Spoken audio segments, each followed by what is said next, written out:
오늘 주말이죠.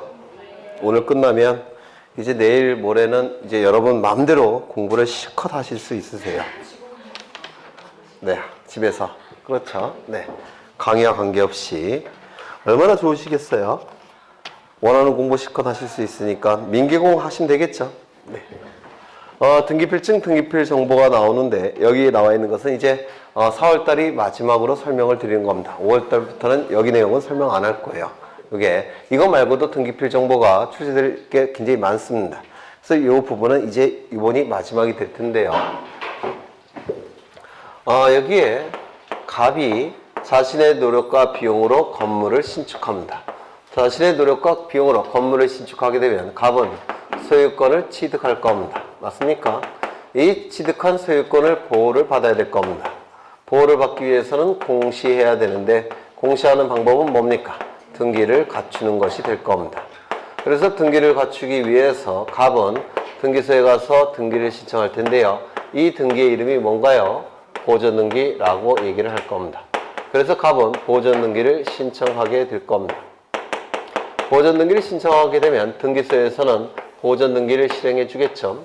그래서 보존등기가 실행이 될 겁니다. 1번 소유권 보존등기 갑. 이렇게 등기가 실행이 될 겁니다. 보존등기가 완료가 되면 완료증명서가 한 장 이렇게 나옵니다. 영수증으로서 완료증명서가 나와요. 그 완료증명서의 이름이 등기필증이라는 겁니다. 그래서 이 필자가 완료필자예요. 등기완료증명서라는 뜻입니다.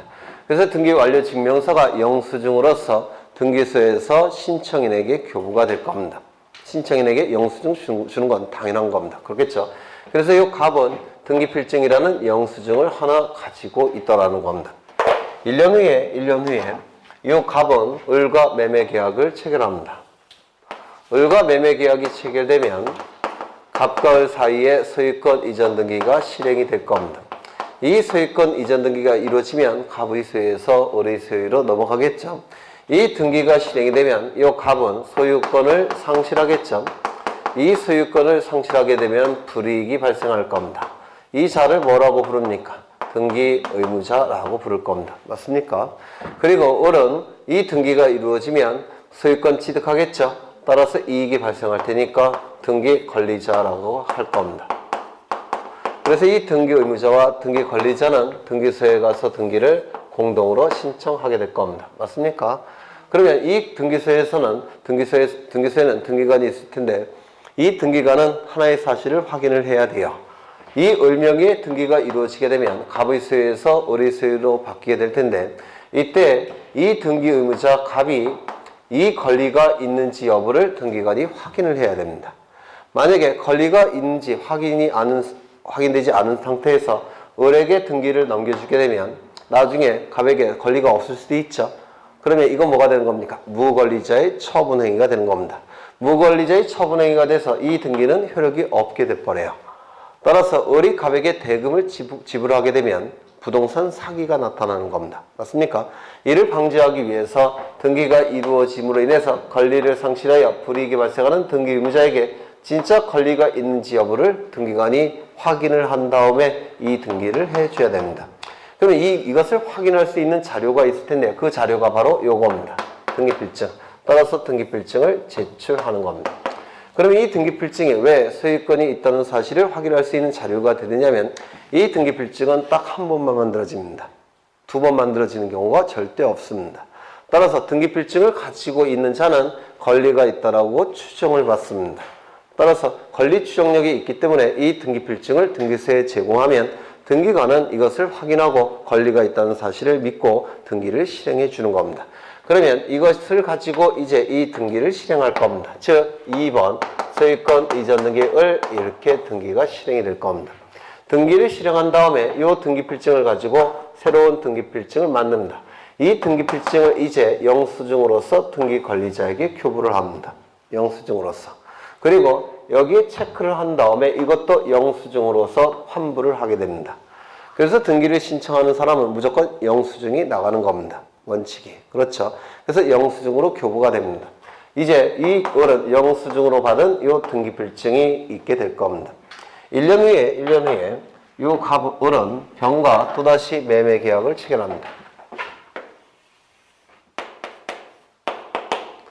매매 계약이 체결되고 소유권 이전 등기가 이루어지게 되면 을의 소유권은 병의 소유권으로 바뀌게 될 겁니다. 이때 을은 소유권을 상실하겠죠. 그리고 불이익이 발생할 겁니다. 따라서 이자를 뭐라고 부릅니까? 등기 의무자. 이 병은 소유권을 취득하겠죠. 등기 권리자가 될 겁니다. 따라서 등기 의무자와 등기 권리자는 등기소에 가서 등기를 공동으로 신청하게 될 겁니다.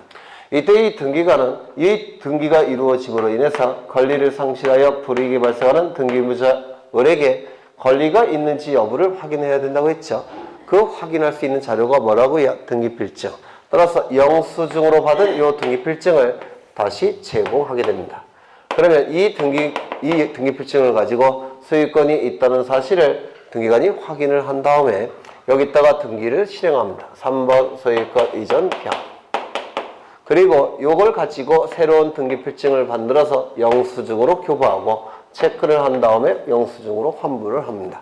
그래서 이때 영수증으로서 누구에게 교부가 되는 겁니까? 등기 권리자에게. 그렇죠. 그리고 등기의 진정성을 확보할 수 있는, 즉 권리가 있다는 사실을 등기관으로 하여금 확인시키는 자료는 누가 제출하는 겁니까? 등기 의무자가. 그렇죠. 그래서 권리가 있다는 사실을 확인할 수 있는 자료로 제출한 자는 등기 의무자고, 새로운 영수증을 받는 자는 누굽니까? 등기 권리자가 되는 겁니다.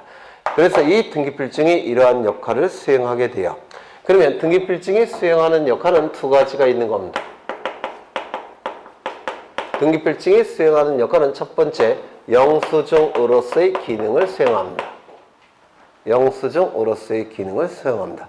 두 번째, 등기 의무자가 권리가 있다는 사실을 등기관에게 확인시키는 기능을 갖게 됩니다. 그렇죠. 등기 의무자가 권리가 있다는 것을 등기관에게 확인시키는 기능도 수행합니다. 맞습니까?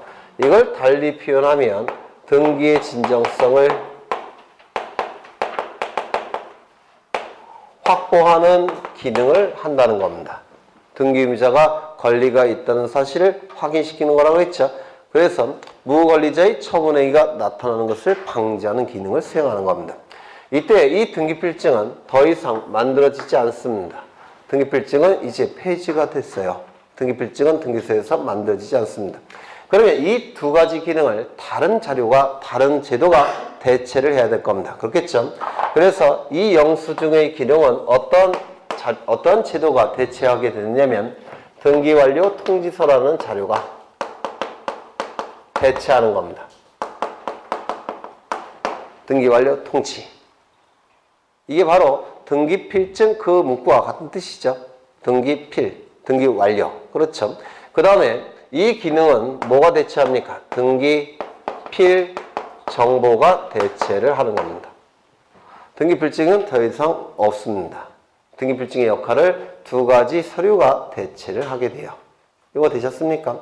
그러면 이 등기완료 통지는 영수증으로서의 기능을 하기 때문에 등기 신청인에게 작성 교부될 겁니다. 맞습니까? 그래서 이 등기완료 통지서는 등기를 신청하는 자에게 무조건 원칙적으로 작성 교부가 됩니다. 그런데 이 등기필 정보라는 것은 이러한 기능을 수행할 때만 작성 교부가 될 겁니다. 맞습니까? 이런 기능이 필요할 때만 등기필 정보가 작성되는 겁니다. 이것은 영수증이니까 항상 작성이 될 겁니다. 영수증이니까. 하지만 이 등기필 정보는 이러한 기능을 수행할 때만 작성 교부가 된다는 겁니다. 그러면 이러한 기능을 어느 경우에 수행을 하느냐면 권리에 관한 등기에 있어서 신청인이 새로운 등기명이 될 때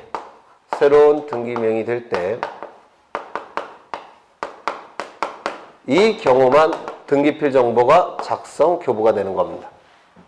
그러면 권리에 관한 등기가 아니라고 한다면, 즉 표제부 등기라고 한다면 첫 번째 등기완료 통지서는 작성 교부 되겠습니까? 작성 교부가 될 겁니다. 왜? 표제부 등기도 영수증은 작성돼야 되지 않겠습니까? 맞습니까? 하지만 등기필 정보는 작성되겠습니까? 작성되지 않습니다. 왜? 권리에 관한 등기가 아니니까. 맞습니까? 등기명의 표시 변경 등기 원칙적으로 이것도 등기완료 통지서는 작성 교부되겠습니까? 작성 교부될 겁니다. 하지만 등기명의 표시 변경 등기는 이 기능을 수행하지 않습니다. 따라서 등기필 정보는 작성 교부되지 않다라는 겁니다.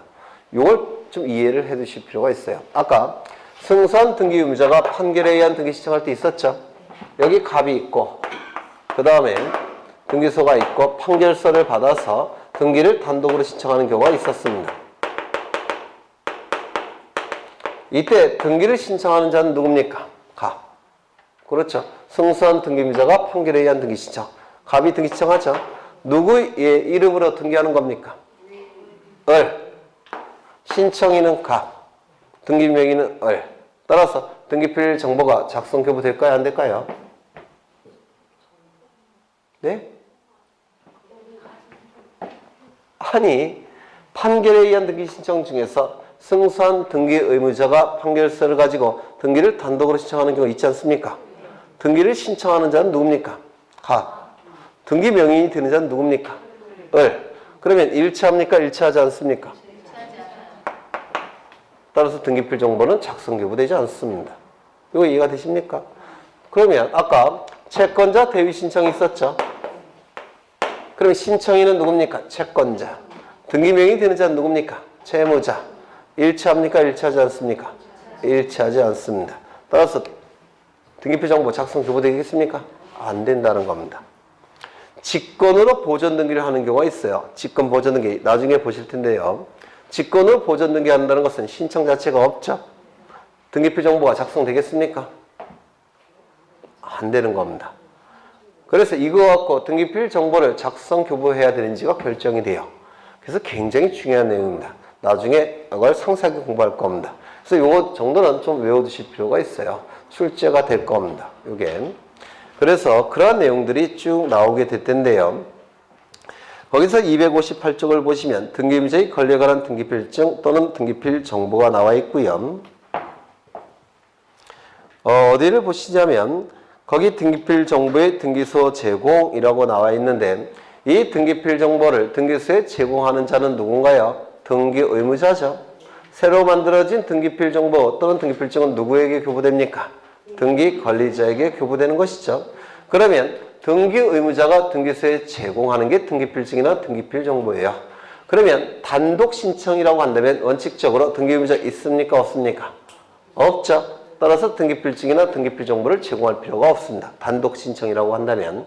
그런데 단독 신청이라고 하더라도 등기 의무자가 있는 경우가 있죠. 어느 경우입니까? 승소한 등기 의무자가 판결에 의한 등기 신청할 때 이때는 단독 신청이지만 등기 의무자 존재하죠. 따라서 이때는 등기필 정보를 제공해야 됩니다. 이게 그래서 그 내용들이 그 원칙에서 넷째 줄부터 쭉 나옵니다. 이걸 좀 체크하시고 기억해 두셔야 될 겁니다. 2번을 보시면 등기 의무자가 존재하지 않는다면 단독 신청이죠. 따라서 이때는 등기필 정보 제공할 필요가 없을 겁니다. 3번에 등기 진정성이 확보가 된 경우에도 단독 신청이죠. 등기필 정보를 제공할 필요가 없을 겁니다. 그 다음에 3번을 보시면 등기필 정보가 없는 경우라고 되어 있는데 이거 좀 이해하십니다. 여기에 이러한 부동산이 있고 소유자가 갑입니다. 갑이 을과 매매 계약을 체결합니다. 소유권 이전 등기까지 이루어지면 갑이 가진 소유권은 을의 소유권으로 바뀌게 될 겁니다. 이때 갑은 등기 의무자라고 얘기할 테고 을은 등기 관리자라고 얘기를 할 거예요. 갑과 을은 등기소에 가서 등기를 공동으로 신청하게 될 겁니다. 그렇겠죠? 이때 이 등기 의무자는 자신에게 권리가 있는지 여부를 등기관에게 확인시키기 위해서 뭐를 제출합니까? 등기필증이나 등기필 정보를 제공해야 될 겁니다. 맞습니까? 그런데 이 등기필증이 또는 등기필 정보가 없어졌다는 겁니다. 문제는 이 등기필증이나 등기필 정보는 딱 한 번만 만들어집니다. 두 번 만들어지는 경우 없습니다. 그러면 등기필증 또는 등기필 정보가 없어졌다면 제공할 수 없겠죠. 그러면 자신에게 소유권이 있다는 사실을 등기관에게 다른 방법을 통해서 확인시켜야 됩니다. 맞습니까? 확인시키는 방법 첫 번째는 직접 가면 돼요. 직접 가서 다른 자료를 제출합니다. 예를 들어서 이 부동산을 취득할 때 작성한 계약서 또는 세금을 납부하는 그 납세증명서 이런 자료들을 가지고 등기관에게 증명을 시켜야 됩니다. 맞습니까? 소유권이 있다는 사실을 등기관에게 확인을 시켜야 돼요. 다른 방법을 통해서. 확인이 됐다면 등기관은 이 확인한 것에 대해서 서류를 작성해 줍니다. 확인조서. 이 확인조서가 작성이 됐다면 이제 등기관이 소유권이 있다는 사실을 인정해 준 겁니다. 첫 번째, 확인조서가 작성이 되면 됩니다. 이거 되셨나요? 네. 그런데 문제는 직접 등기를 신청하러 간다면 확인조서를 작성할 수가 있어요. 그런데 직접 가지 않고 대리인에게 부탁을 해서 대리인이 신청을 하더라는 겁니다. 그때는 확인조서는 작성하기 힘들 겁니다. 맞습니까?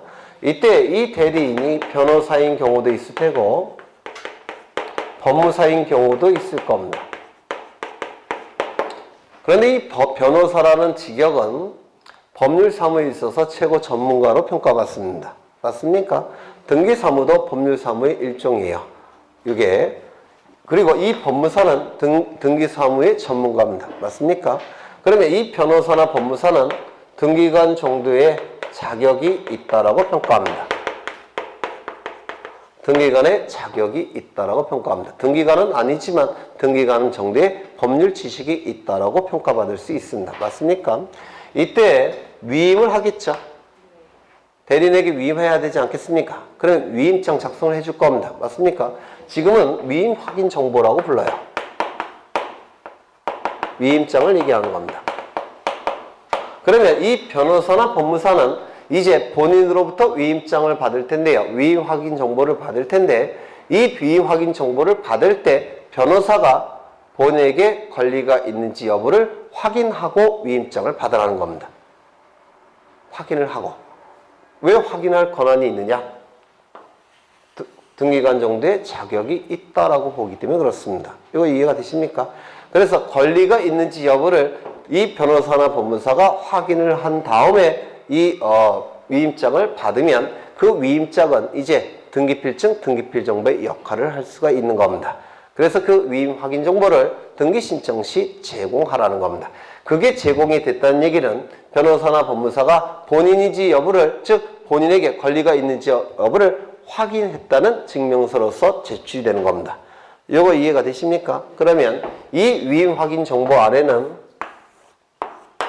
권리가 있는지 여부를 본인이 확인해줬다라는 내용이 기록이 될 테고, 그리고 여기에 본인의 도장이 찍혀 있을 겁니다.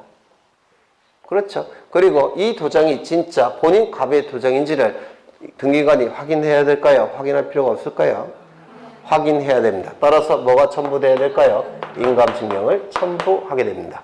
그래서 이 위임 확인 정보 플러스 인감증명, 이게 세트로 등기소에 제공돼야 돼요. 위임 확인 정보, 인감증명. 여기까지 이해가 되십니까? 네, 되시죠? 그런데 문제는 뭐냐면 이 대리인이 변호사도 아니고 법무사도 아니라는 겁니다. 그냥 일반인이라는 겁니다. 그러면 법률적 지식이 있을까요? 즉, 등기관의 자격이 있을까요? 없을까요? 없다라고 평가할 겁니다. 맞습니까? 이 경우에는 이 확인을 할 수가 없으니까, 등기관으로서의 자격이 없으니까 둘이 갑니다. 어디로? 공증인 사무실로. 공증인 사무실로 가서 공증을 받으라는 겁니다. 공증을 받아서 서류를 작성해서 그 서류를 등기소에 제공하라는 겁니다. 그러면 이게 등기필증의 역할을 할 수가 있습니다. 이유는 우리나라에서 공증인은 변호사만 공증인이 될 수가 있어요. 변호사만. 따라서 이 기능을 수행할 수가 있다는 겁니다. 변호사만 공증인이 될 수가 있으니까. 그래서 공증을 받았다는 얘기는 이 공증인이, 변호사인 공증인이 본인에게 소유권이 있다는 사실을 확인을 했다는 겁니다. 그러면 그게 등기필증의 역할을 수행하게 될 겁니다. 그러면 이 공증정보 안에는 본인이 기록이 되어 있을 테고 도장이 찍혀 있을 겁니다. 이거 확인할 필요가 있을까요? 나중에 등기관이 있겠죠. 따라서 뭐도 첨부합니까? 인감증명을 첨부하게 됩니다.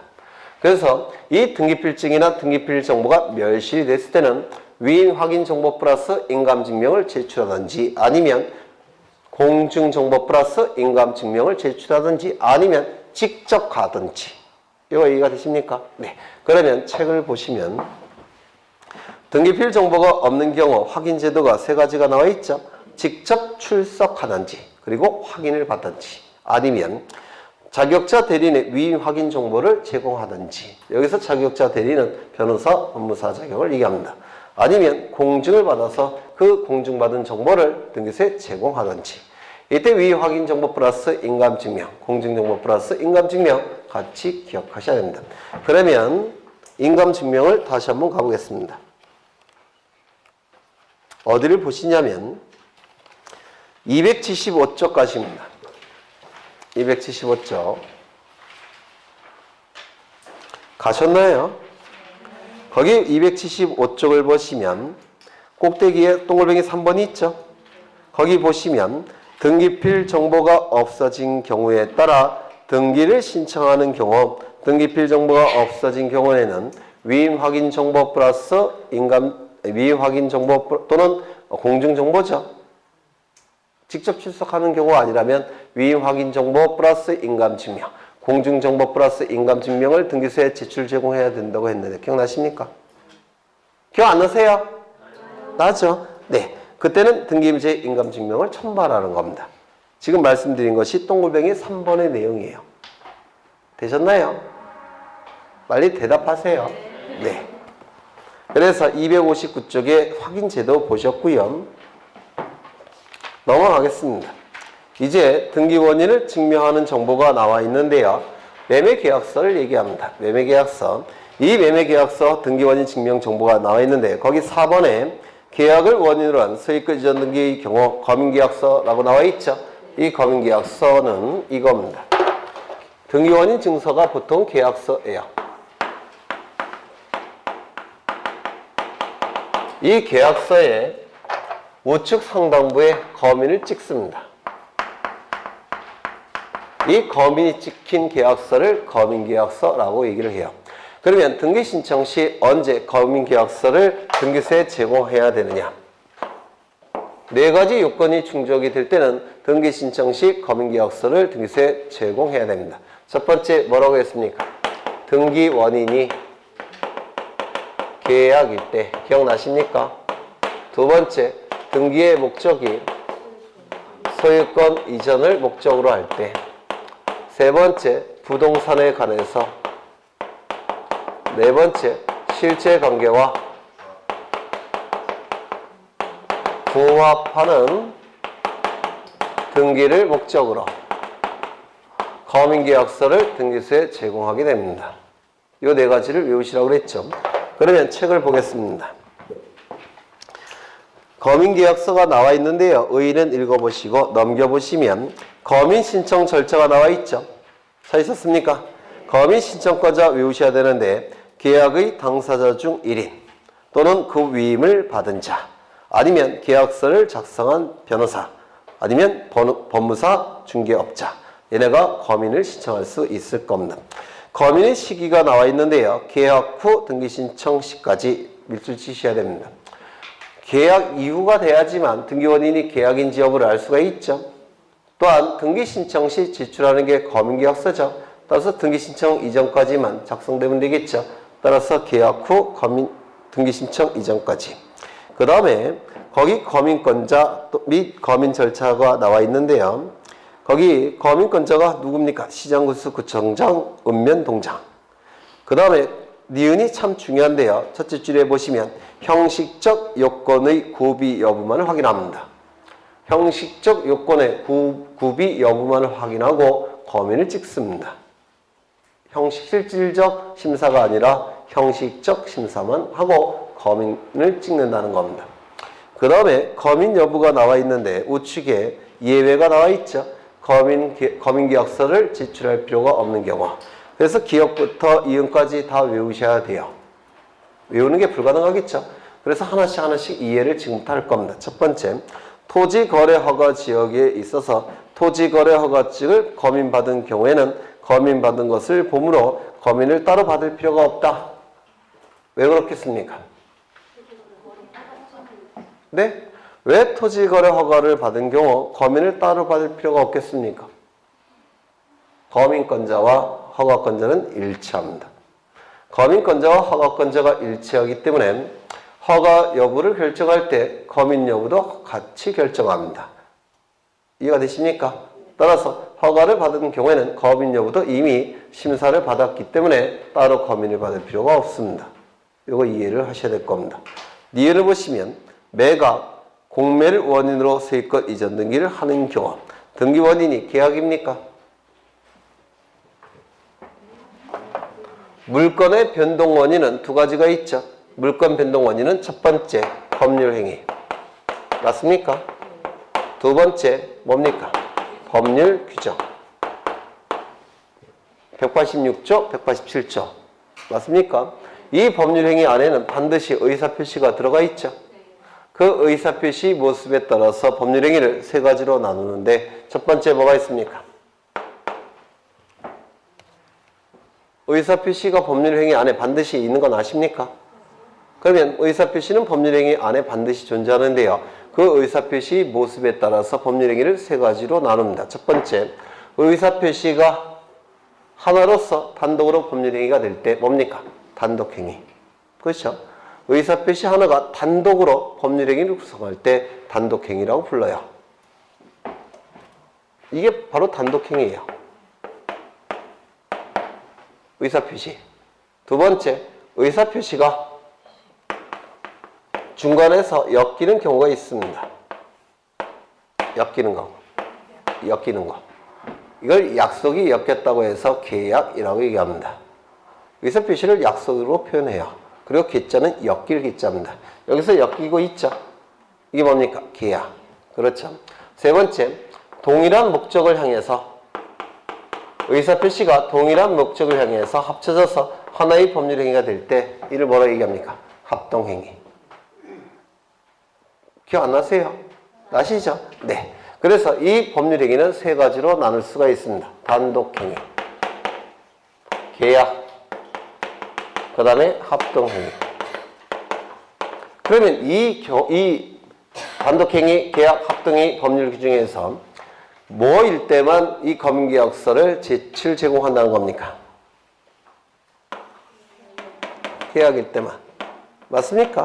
따라서 단독행위, 합동행위, 법률 규정이 등기 원인일 때는 검인계약서 제출할 필요가 있습니까? 없을 겁니다. 그렇겠죠? 그렇다면 거기 2번을 보시면 매각, 즉 경매 또는 공매를 원인으로 세입권 이전 등기를 신청할 때는 검인계약서 제출할 필요가 있습니까? 없을 겁니다. 왜? 등기 원인이 법률 규정이 돼버리죠.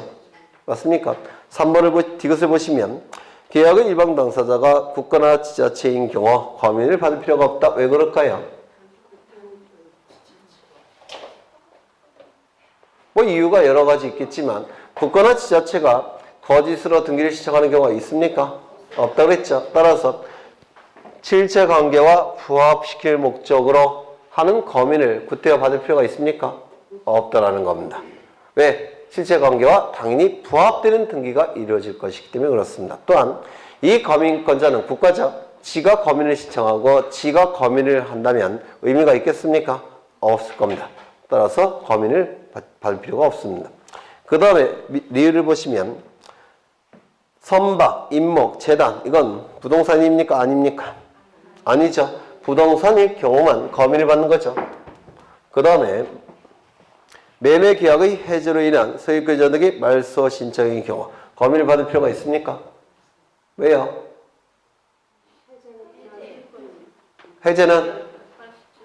해제는 계약이 아니죠. 뭡니까? 해제는 민법 공부 열심히 해야 되겠죠. 다 민법의 내용이에요. 그래서 우리 등기법은 민법식이 있다는 걸 전제로 하는 겁니다. 해제는 단독행위예요. 단독행위. 형성권 행사죠. 단독행위입니다. 따라서 계약이 아니에요. 또한 거기 말소등기라고 돼 있죠. 소유권 이전 등기와 계약일 때만 검인받는 거 아닙니까? 그렇죠. 따라서 이 요건을 충족하지 못하고 있습니다. 이 요건을 충족하지 못하니까 검인을 받을 수가 없습니다. 그 다음에 진정명의 회복을 원인으로 한 소유권 이전 등기 검인 받습니까? 진정명의 회복, 등기원인이 계약입니까? 아니죠. 검인받을 필요가 없습니다. 그 다음에 소유권 이전을 내용으로 한 예약을 원인으로 한 소유권 이전 청구권 가화등기. 검인받을 필요가 있습니까? 소유권 이전 등기와 소유권 이전의 가등기는 같은 등기입니까? 아니죠. 소유권 이전 등기가 아니니까 검인을 받을 필요가 없습니다. 그래서 이런 것들은 외우시는 게 아니고요. 요 네 가지를 암기하신 다음에 요 네 가지에 해당되는지 여부를 판단하는 겁니다. 그 밑에 표가 나와 있죠. 이 표도 외우시는 게 아니라 요 네 가지를 대입해서 판단하는 겁니다. 그래서 요 네 가지를 암기하시는 게 더 중요해요. 다 외울 수는 없습니다. 그렇죠. 넘어가겠습니다. 시험에 잘 나오니까 좀 기억해 두셔야 돼요. 그 다음에 265쪽에 농지증이 나옵니다. 농지증. 농지증도 여러분들이 공법 시간에 농지법에서 공부하셨을 거예요. 거기 표를 외우셔야 되는데요. 농지증. 외우셔야 되겠죠. 뭐 자주 출제가 되진 않습니다. 가끔은 출제를 해요. 농지증 언제 제출하느냐. 이때 제출한다고 했죠. 첫 번째, 농지에 대해서. 두 번째, 자신의 의사로. 세 번째, 새로이. 네 번째, 취득할 때. 소유권 이전 등기 형식으로 취득할 때를 얘기합니다. 이때는 농지증을 제출하는 겁니다. 그래서 이걸 외우셔야 돼요. 그러면 여기서 하나라도 요건을 구비하지 못한다면 농지증 제출할 필요가 있겠습니까? 없을 겁니다. 그러면 이제 표를 확인하실 건데요. 265쪽을 보시면 농지증을 첨부하지 않는 경우라고 되어 있죠. 이게 출제가 됩니다. 이걸 외우셔야 돼요. 첫 번째, 농지의 상속, 수용, 취득시효 완성. 여기서 어느 요건을 충족을 못했습니까? 자신의 의사로. 그렇죠. 여기 나와 있는 것은 전부 다 법률 규정이죠. 그렇죠. 여기서 자신의 의사라는 얘기는 여기 보시면 여기서 을이 농지증을 제출해야 되는지가 문제가 되는데요. 이 단독행위의 경우에는 이 을에 의사가 있습니까? 없죠. 계약일 때는 의사가 있습니까? 있죠. 합동행위는 의사가 있습니까? 상대방에서 없죠. 법률 규정은 의사가 있습니까? 없을 겁니다. 그렇죠. 그러면 두 번째 보시면 농지의 공유물 분할, 그 다음에 진정명의 회복. 이거는 먼저 농지의 공유물 분할, 진정명의 회복은 네 가지 요건 중에서 어느 요건을 충족 못 시킵니까? 네, 새로이 취득. 그렇죠. 요 새로이 취득의 요건을 충족을 못 시킵니다.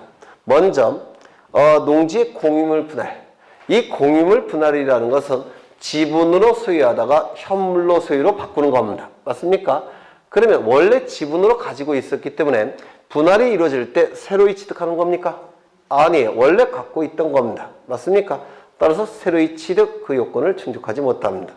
진정명의회복, 이것도 새로이 취득하는 겁니까? 진정명의회복 민법에서 하셨죠? 네. 따라서 이것도 새로이 취득하는 요건을, 새로이 취득, 이 요건을 충족하지 못하는 겁니다. 그 다음에 농지에 대한 가등기, 저당권 설정 등기, 소유권 이전 등기 형식으로 취득할 때만 농지증 제출하는 겁니다. 따라서 몇 번째 요건을 충족 못했습니까? 네 번째 요건. 그 다음에 특정적 유증. 특정적 유증. 그 다음에 기억을 보시면 포괄 유증 나와 있죠? 특정 유증이건 포괄 유증이건 어느 요건을 충족을 못했습니까? 유증은 단독행위죠. 단독행위니까 여기에 해당이 됩니다. 여기. 따라서 을의 의사가 있습니까? 없습니까? 없죠. 따라서 농지증 제출할 필요가 없습니다. 그 다음에 국가나 지자체가 농지증을 취득하는 경우. 이건 어떨까요? 네? 이 국가나 지자체는 농지증을 자기가 신청하고 자기가 발급하는 겁니다. 이거 의미가 있습니까? 없습니다. 따라서 농지증 제출하지 않습니다. 그 다음에 농지 전용 협의를 완료한 농지. 이건 공법 시간에 공부하셨죠? 원래 농지였는데 국가기관 사이에 협의를 해서 농지가 아닌 것으로 전용을 시켰다는 겁니다. 그러면 네 가지 요건 중에서 어디를 충족 못 시킵니까?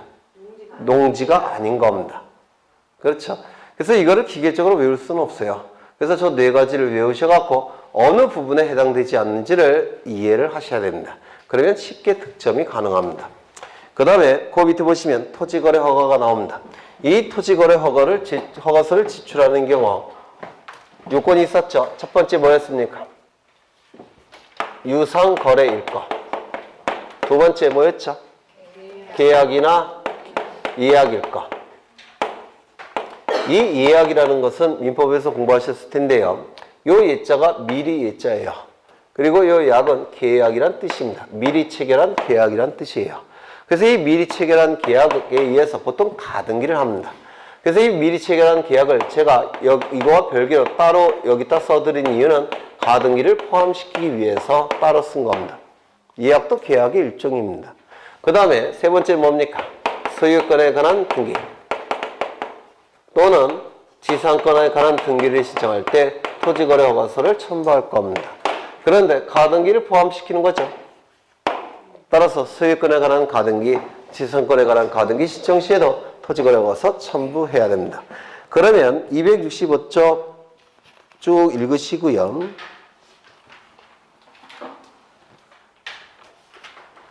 한 페이지 넘겨보시면 토지거래 허가를 유효하지 않는 경우 여기 나와 있죠. 이것도 외우셔야 돼요. 외우셔야 되는데 외울 수는 없겠죠. 저 세 가지를 이용해서 골라내는 겁니다. 세 가지를 이용해서. 그러면 1번부터 보겠습니다. 토지에 대한 무상의 증여 계약, 지료의 지급이 없는 지상권 설정 계약. 세 가지 요건 중에서 어디 탈락입니까? 1번 탈락이죠. 토지거래 허가서 첨부할 필요가 없을 겁니다. 두 번째를 보시면 토지에 대한 명의신탁의 해지. 어디 탈락입니까?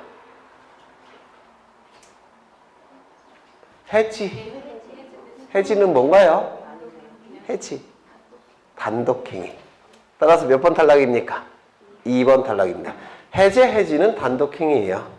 따라서 계약이나 예약이 아닙니다. 그 다음에 신탁법상의 신탁. 몇 번 탈락일까요? 1번 탈락입니다. 신탁법상의 신탁은 무상이 원칙입니다. 물론 유상도 가능하지만 원칙은 무상이에요. 따라서 1번 탈락입니다. 그 다음에 3번을 보시면 전세권, 임차권, 저당권 등기 몇 번 탈락입니까? 3번 탈락이죠. 네. 그 다음에 경매상소 몇 번 탈락인가요? 이건 법률 규정이죠. 맞습니까? 법률 규정. 따라서 2번 탈락이 될 겁니다. 그 다음에 유증은 계약입니까? 아닙니까? 아니에요. 단독행위입니다. 2번 탈락이에요. 그 다음에 진정명의회복 계약입니까? 아니죠. 이 진정명의회복은 정확하게는 법률행위에 의하지 않은 물권변동이라고 불러요. 계약은 아닙니다. 그 다음에 취득시효 법률 규정이죠. 계약은 아닙니다. 그 다음에 공유지분 포기 몇 번 탈락일까요? 공유지분 포기 찍으세요. 네. 3번. 2번입니다. 소유권 포기는 공유지분 포기는 소유권 포기인데요. 단독행위입니다. 단독행위예요. 계약이 아닙니다. 그 다음에 가등기. 이거는 소유권과 지상권에 관한 가등기를 얘기하겠죠. 소유권에 관한 가등기, 지상권에 관한 가등기는 토지거래 허가서 첨부합니까? 써놨잖아요. 여기 가등기도 포함된다고. 맞습니까? 소유권에 관한 가등기나 지상권에 관한 가등기 신청 시 토지거래 허가서 첨부하겠습니까? 첨부할 겁니다. 그러면 본등기할 때 또 첨부할 필요가 있습니까? 없겠죠. 가등기 시에 첨부가 됐으니까 본등기 시에는 첨부할 필요가 없습니다.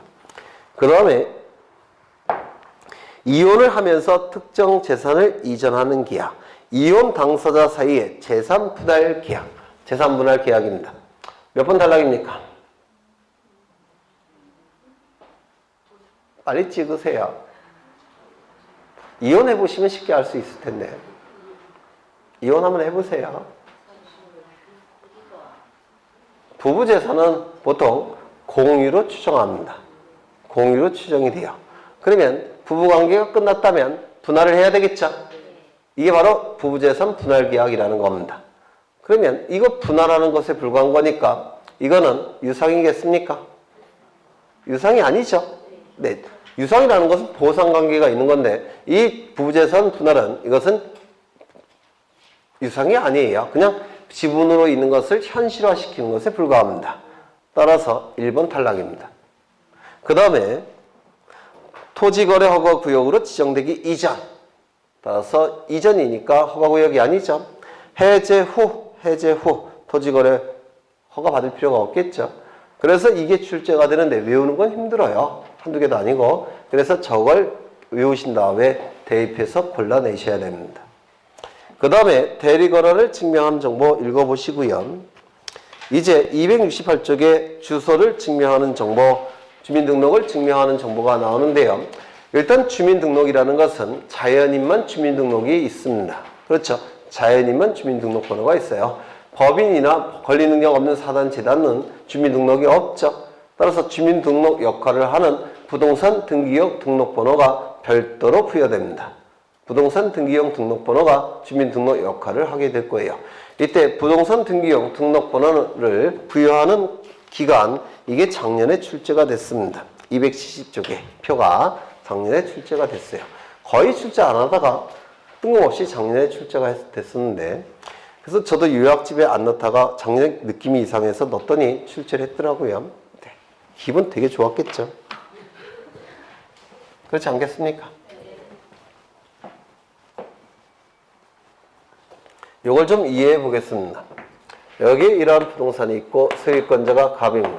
갑이 을로부터 돈을 빌려요. 얼마를? 10억 원을. 그러면 을은 10억 원의 피담보 채권이 발생했을 테고 담보를 요구하겠죠. 그래서 저당권을 설정해 주게 될 겁니다. 그러면 요 을은 저당권 등기를 하게 될 테고 저당권을 취득했을 겁니다. 그러면 등기부에 등기가 되겠죠. 을구가 될 겁니다. 1번 저당권 설정 이렇게 기록할 테고요. 그 다음에 이름을 기록하겠죠. 이름. 그 다음에 주민번호도 기록이 됩니다. 그리고 주소도 기록이 될 겁니다. 그러면 이 저당권 등기를 신청할 때 등기관은 이 을의 주민번호와 주소를 확인한 다음에 등기부에 기록해야 되겠죠. 거짓의 등기가 될 가능성이 있으니까 등기관은 이 주민번호와 주소를 먼저 확인한 다음에 등기부에 옮기게 될 겁니다. 맞습니까? 그러면 이 주소를 증명하는 정보도 등기신청 시 제출해야 되고 이 주민번호를 증명하는 정보도 등기신청 시 제출해야 되겠죠. 그러면 이 주민번호를 증명하는 정보와 주소를 증명하는 정보는 보통 같아요. 뭐겠습니까? 주민등록표 등초본이 되는 겁니다. 주민등록표 등초본이 될 겁니다. 그런데 이 피담보 채권이 변제가 이루어지게 되면 이 저당권은 어떻게 됩니까? 소멸이 될 겁니다. 따라서 이 등기는 어떻게 돼야 될까요? 말소돼야 되겠죠. 그러면 말소 등기를 하겠습니다. 1번 저당권을 말소한다라고 공시하고 공시한 바에 따라서 지워주게 될 겁니다. 그러면 이 말소 등기 같은 경우는 등기부에 등기명인이 나타납니까? 등기명인, 주민번호, 주소가 나타나겠습니까? 새로 안 나타나죠? 따라서 말소 등기 같은 경우는 등기부에 이름, 주민번호, 주소를 기록하지 않죠? 따라서 주소를 증명하는 정보, 주민등록번호를 증명하는 정보 첨부할 필요가 있겠습니까? 없을 겁니다. 이거 이해가 되십니까? 등기부에 주소나 주민등록을 기록할 때만 제출하는 겁니다. 기록하지 않는 등기라고 한다면 제출할 필요가 없다라는 겁니다. 표제부 등기는 주소 증명정보, 주민등록 증명정보 제출할 필요가 있습니까? 없습니까? 네? 표제부에는 건물의 소재, 대지 지번, 종류, 구점, 면적, 토지의 소재, 지번, 지목, 면적만 기록되죠. 표제부에는 등기명이 나타나지 않습니다. 따라서 표제부 등기 신청 시에는 이를 증명하는 정보를 제출할 필요가 있습니까? 없을 겁니다. 당연한 내용들이에요. 그렇죠? 그래서 기록할 때만 제출하는 겁니다. 기록할 때만. 그런데 예외가 있습니다. 그 예외를 기억하셔야 되는데 268쪽에 셋째 줄을 보시면 다만이라는 문구 있습니까? 다만 소유권 이전 등기를 신청하는 경우에는 등기 의무자의 주소를 증명하는 정보도 제공해야 된다라고 되어 있죠. 원칙은 등기부에 기록할 때만 제공하는 거니까 등기 의무자는 제공할 필요가 있습니까? 없습니까? 등기 의무자는 등기부에 이미 기록되어 있겠죠. 새로 기록하는 게 아니죠. 제공할 필요가 없습니다. 다만 하나의 등기는 이외입니다. 뭘까요? 소유권 이전 등기. 원칙적으로 등기 관리자만 등기부에 새롭게 기록이 되니까 주소증명정보, 주민등록 증명정보를 제출해야 될 겁니다. 하지만 소유권 이전 등기만큼은 등기 의무자도 제출해야 된다는 겁니다. 그래서 이 다만이라 묻고 기억하셔야 되고요. 넘기겠습니다. 271쪽에 대장 증명 정보가 나오는데 대장 증명 정보를 첨부해야 되는 등기는 딱 4개입니다. 첫 번째, 가장 중요한 권리인 소유권에 관한 등기, 즉 소유권 보전 등기, 소유권 이전 등기. 두 번째, 기준이 대장이 기준이 되는 표제부 등기. 표제부 등기는 2가지가 있죠. 부동산 표시 변경 등기, 부동산 멸시 등기. 요 4개의 등기를 신청할 때만 대장 증명 정보를 첨부합니다. 그 책에 있는 내용은 모르셔도 돼요. 요 4개만 기억하시면 돼요. 첫 번째, 가장 중요한 권리에 관한 등기, 소유권 보전, 소유권 이전. 두 번째, 대장을 기준으로 작성하는 표제부 등기. 뭐가 있습니까? 부동산 표시 변경 등기, 부동산 멸시 등기. 요 4가지를 외우셔야 됩니다. 그 다음에 도면은 안 보셔도 될 것 같고 인감증명까지 오늘 볼 겁니다. 인감증명.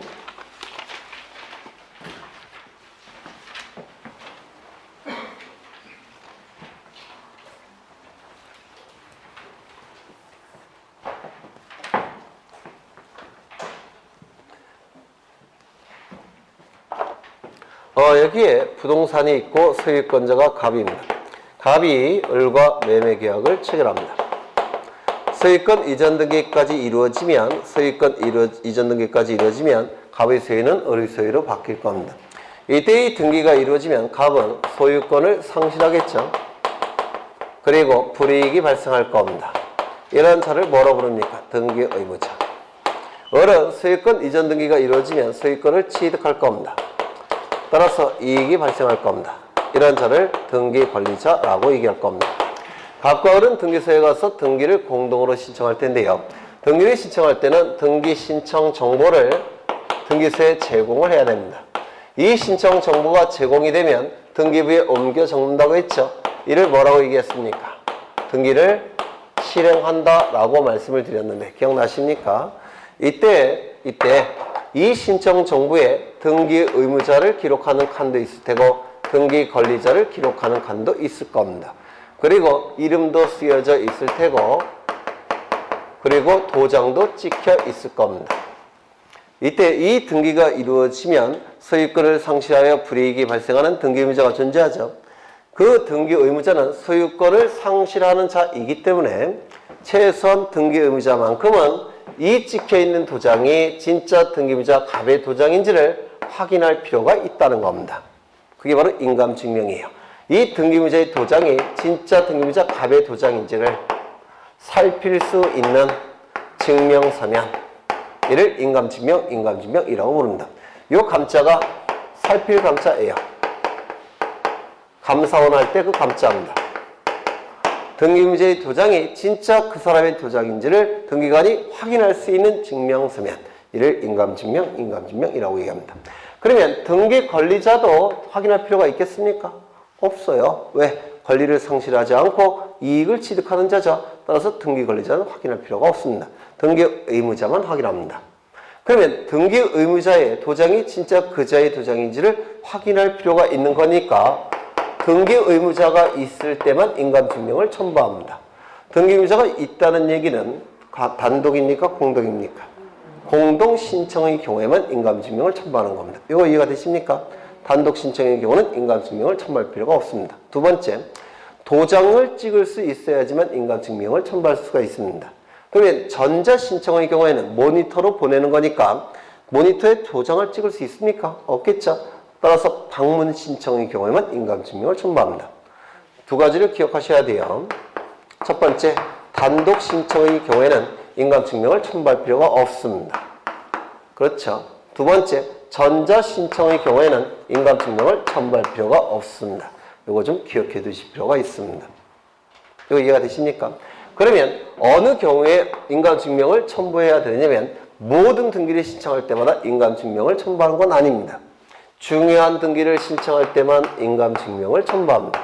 이 중요한 등기는 결국은 무엇을 의미하느냐면 소유권의 등기 명의인이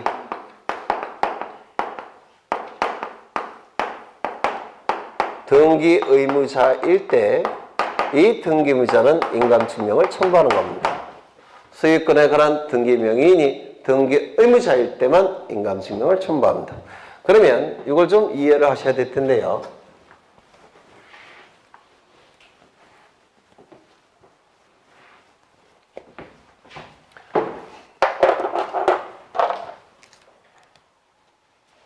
여기에 이러한 부동산이 있고 소유권자가 갑입니다. 을과 매매 계약을 체결합니다. 이 안에는 뭐가 있다고요? 물권 행위. 그리고 등기까지 이루어지면 갑이 가진 소유권은 을의 소유권으로 변동이 될 겁니다. 이 등기가 이루어짐으로 인해서 불이익이 발생한 자는 누굽니까? 갑 등기 의무자. 소유권의 등기 명의는 누구 명의로 현재 되어 있습니까? 갑. 소유권의 등기 명의. 일치합니까? 일치하지 않습니까? 일치합니다. 따라서 등기 의무자 갑은 인감증명을 첨부해야 됩니다. 맞습니까? 이 갑과 을 사이에 매매 계약이 무효 취소 해제가 됐습니다. 매매 계약이 무효 취소 해제가 되면 이 매매 계약 안에 있는 물권 행위도 같이 없어지겠죠. 이를 물권 행위 유인론이라고 하죠. 그러면 물권 행위가 실효가 되니까 소유권은 변동되기 전 상태로 복귀가 돼야 될 겁니다. 소유권자는 누굽니까? 갑. 그 다음에 이 소유권자는 갑인데 등기 명의는 현재 누구 명의로 되어 있습니까? 을 명의로 되어 있죠. 이 을의 등기는 갑의 소유권을 침해하는 등기로서 부적법하게 존재합니다. 따라서 이 등기는 말소돼야 될 겁니다. 맞습니까? 그럼 이 등기가 말소됨으로 인해서 불이익이 발생한 자는 누굽니까? 을 등기 의무자. 이익이 발생한 자는 누굽니까? 갑 등기 권리자. 소유권의 등기 명의는 말소되기 전 단계입니다. 소유권의 등기 명의는 누구 명의로 되어 있습니까? 말소 등기 하러 가는 거니까 말소 등기 전이죠. 소유권의 등기 명의는 누가 갖고 있습니까? 소유권의 등기 명의. 일치합니까? 일치하지 않습니까? 일치하죠. 인감증명을 첨부해야 될 겁니다. 맞습니까? 여기에 부동산이 있고 소유권자는 갑입니다. 갑이 을에게 전세권을 설정해 줍니다. 그러면 전세권 등기를 할 때고 전세권을 취득했을 겁니다. 이 등기가 이루어짐으로 인해서 이익이 발생한 자는 누굽니까? 을 등기 권리자. 불이익이 발생한 자는 누굽니까? 갑 등기 의무자. 소유권의 등기 명의는 누가 갖고 있습니까? 갑 소유권의 등기 명의. 일치합니까? 일치하죠. 따라서 인감증명을 첨부해야 될 겁니다. 그렇겠죠? 이때 을은 병으로부터 돈을 빌립니다. 병으로부터 돈을 빌려요. 1억 원을 빌립니다. 담보 요구하겠죠? 따라서 을은 병에게 저당권을 설정해 줄 수 있을 겁니다. 그러면 병은 이 을의 전세권에 대해서 저당권 등기를 하게 될 때고 저당권을 취득하게 될 겁니다. 그러면 이 등기가 이루어짐으로 인해서 이익이 발생한 자는 누굽니까? 네, 병, 등기 권리자. 불이익이 발생한 자는 누굽니까? 을, 등기 의무자. 소유권의 등기 명의는 누가 갖고 있습니까? 갑, 소유권의 등기 명의. 일치합니까? 일치하지 않습니까? 따라서 인감증명은 첨부할 필요가 없을 겁니다. 되셨나요? 이것이 변제가 됩니다. 이것이 변제가 되더라는 겁니다. 변제가 됐다면 저당권 소멸하겠죠. 따라서 이 등기 어떻게 해야 됩니까? 말소돼야 될 겁니다. 이 등기가 말소됨으로 인해서 불이익이 발생한 자는 누굽니까? 병, 등기 의무자. 이익이 발생한 자는 누굽니까? 을, 등기 권리자. 소유권의 등기 명의는 누가 갖고 있습니까? 소유권의 등기 명의. 일치합니까? 일치하지 않습니까? 따라서 인감증명은 첨부할 필요가 없을 겁니다. 그래서 소유권의 등기 명의인 등기 의무자를 찾아내실 수 있으셔야 돼요. 찾아내서 일치한지 여부로 인감증명 제출 여부를 판단하게 될 겁니다. 그래서 이렇게 케이스, 사례형으로 출제가 될 겁니다. 이거는. 그래서 좀 어려운 문제가 될 수가 있어요.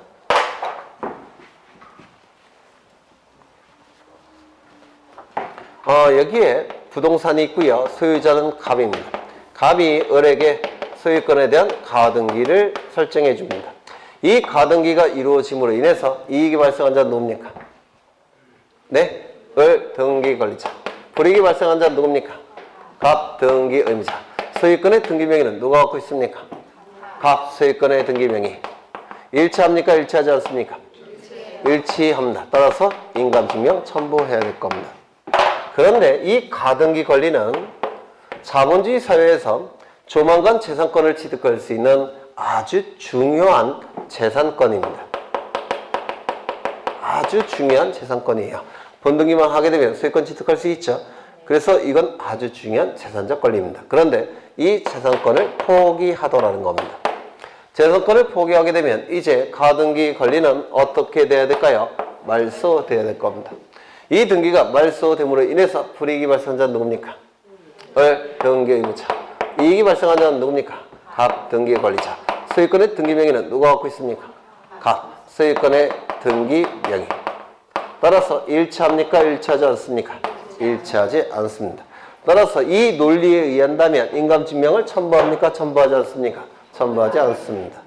그런데 등기 의무자와 등기 권리자가 등기소에 가서 등기를 신청해야 되는데 신청 정보 제공할 때고 여기 등기 의무자 을이 기록이 될 겁니다. 도장이 찍혀 있을 겁니다. 확인할 필요가 등기관이 있을까요? 없을까요? 있죠. 제가 힌트 이거 얘기하지 않았습니까? 이때는 소유권의 등기 명의인이 등기 의무자는 비록 아니지만 너무나도 중요한 재산적 권리니까 이때는 예외적으로 확인해야 됩니다. 따라서 인감증명 첨부해야 됩니다. 이건 예외니까 출제가 되는 겁니다. 이거 이해가 되십니까? 네, 예외니까 출제를 하고 있습니다. 그런데 여기 분명히 아주 중요한 재산적 권리니까 이때는 인감증명 첨부한다고 그랬죠. 그렇다면 여기 소유권이 아니라 지상권, 전세권, 임차권, 저당권 이러한 가등기 권리 말소할 때는 인감증명 첨부하겠습니까? 소유권일 때만 인감증명 첨부하는 겁니다. 소유권일 때만. 이거 이해가 되십니까? 네, 이걸 자꾸 장난을 쳐요. 기억해 두셔야 될 겁니다. 그 다음에 두 가지 정도 더 보실 건데요.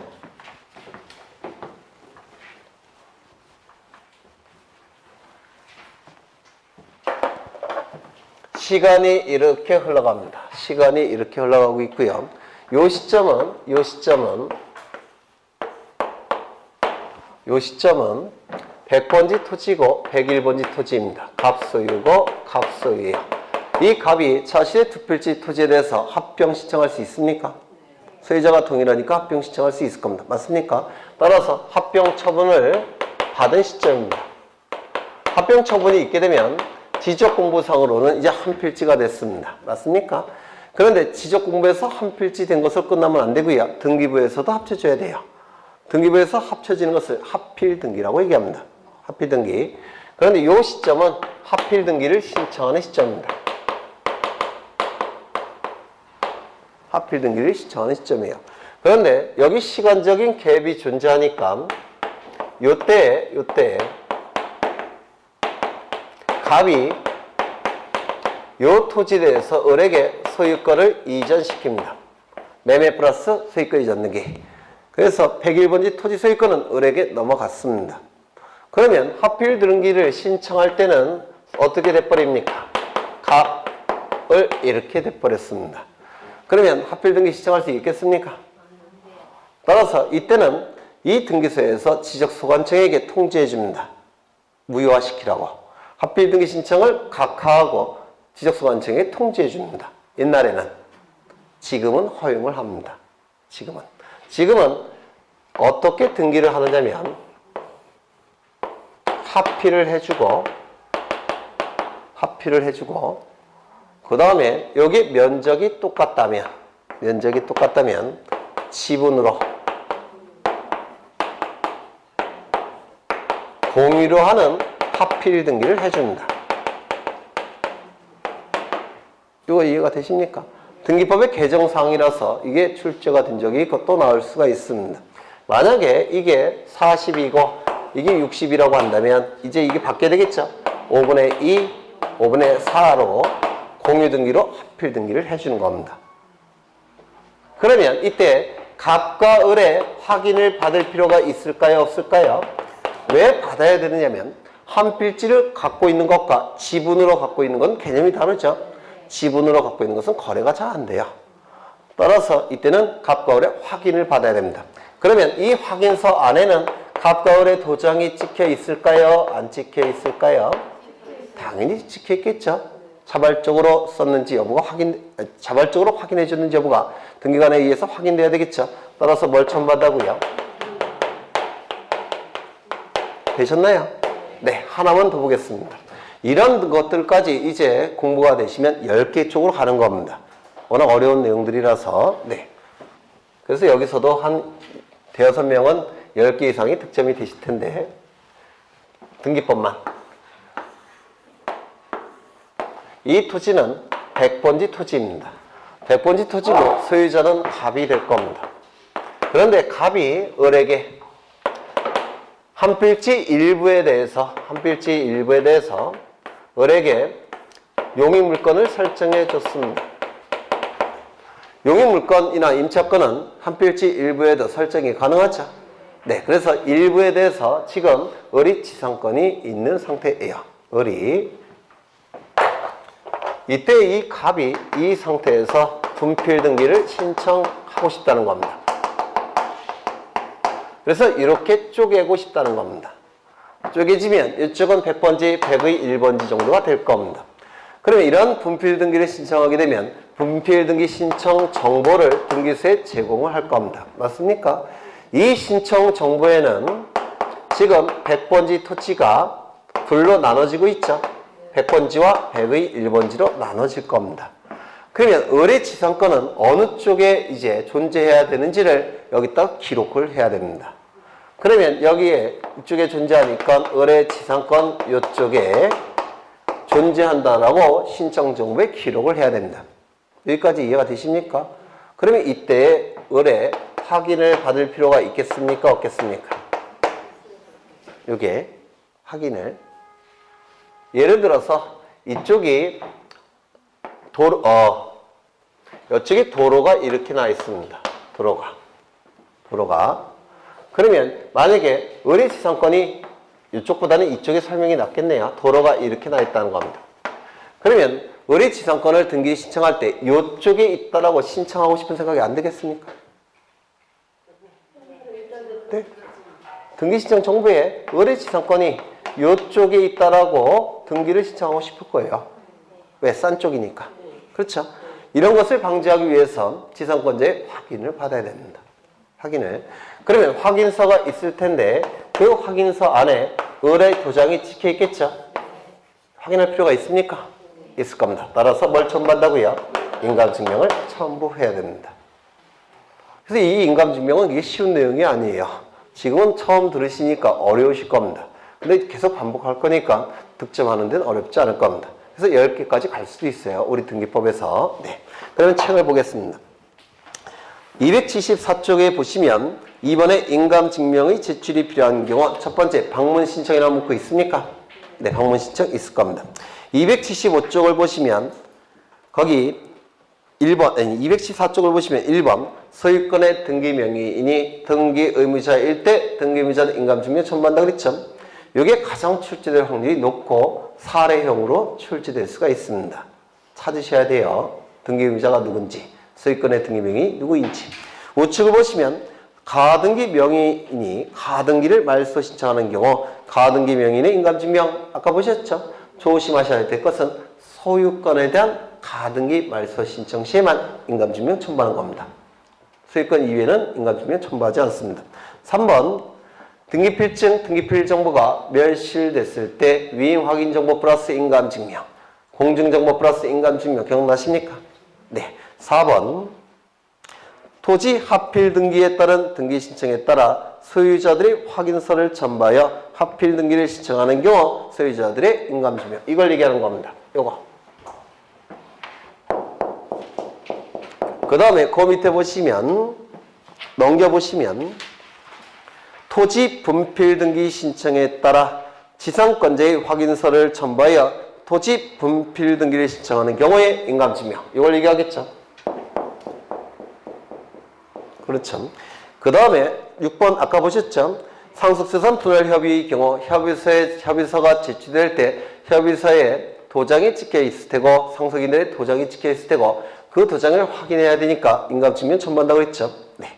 그 다음에 7번째를 보시면 이 제3자의 동의승낙을 증명하는 서면에는 도장이 찍혀 있겠습니까? 네, 당연히 인감증명 첨부해야 될 겁니다.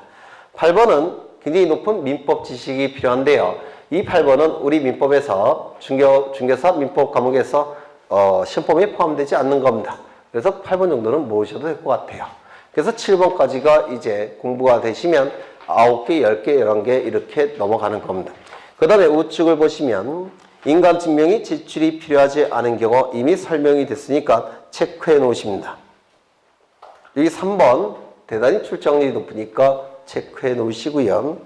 그 다음에 넘어가 보시면 5번에 278쪽의 5번에 인감증명의 유효기간이 나오죠. 발행일로부터 3개월 이것도 출제되니까 기억하셔야 되고요. 인감증명의 용도가 나와 있는데 이거 보고 끝낼 겁니다. 인감증명서는 두 가지 종류가 있어요. 부동산 매도용 인감증명이 있고요.